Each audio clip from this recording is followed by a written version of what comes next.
Okay, I've got my 3 items in here in my store, and they're just simple marketing swag. Um, FYI, I notice it has a little sale button here. If you want, when it does that, when you have your product and you hover your mouse over and it zooms in, oops, I wanted to actually view this. You gonna let me? Um, if if it zooms too far in, what you need to do is use the photo that you upload for this product image. You need to make it smaller.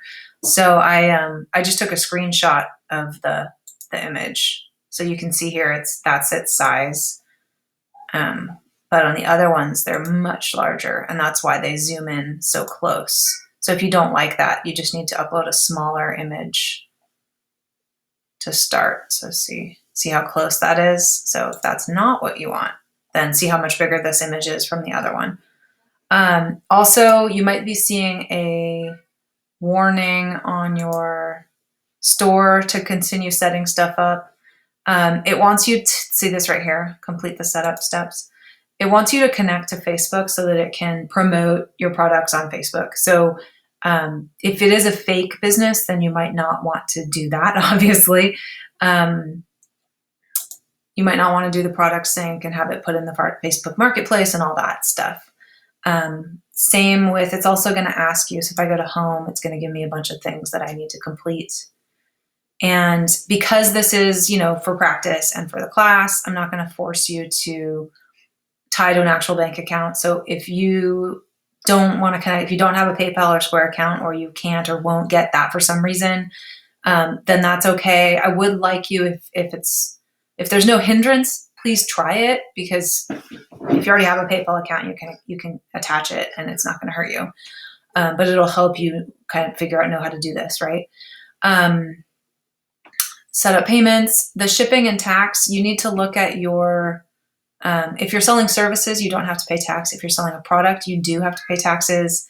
And I'm not sure, like in real world, you have to have an account with the State Board of Equalization, I think it is, and you pay taxes every year on that stuff. And then you can set up different shipping amounts for depending on the weight and size of the product you're going to ship.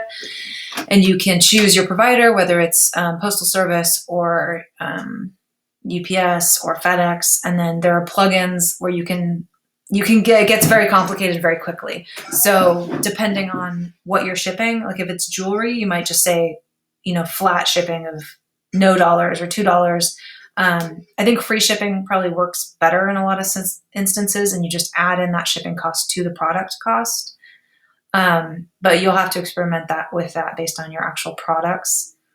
You can set up I'm not going to set up additional payment providers, so I'm going to dismiss that message. Yes, I'm sure. I'm not going to set up shipping. I'm going to say, I think you can specify that you can pick them up at the location, or I can set up shipping as like a $5 flat shipping, or I can say no shipping cost and just eat that cost as part of the product cost that I list. So if you're paying to print, a pint glass and you get 100 of them and it costs you $4 per glass and it costs you $3 to ship, so you should probably charge you have to charge at least $7 to break even, but you have to consider the administrative costs of putting in the store and shipping stuff. So maybe you charge $10 for the glass. So you have to figure that out, or your client as a business person needs to figure that out. Also the shipping settings here, if you're just starting out, you might want to consider only shipping to the US or only to California. So you can go in here and kind of figure that out, how you want to do that. So get this store set up as much as possible. Oh, you're also going to want to probably edit the menu, because it adds a bunch of automatic, at least in mine it did. I don't know if I have add automatic top pages, but make sure it doesn't mess up your menu. Put the shop at the top, put the cart, checkout, and account in the footer. So they still have access to that, but it doesn't need to be in the full top. So this is what you'll need to do for this assignment. So let me know if you have any questions. Thanks.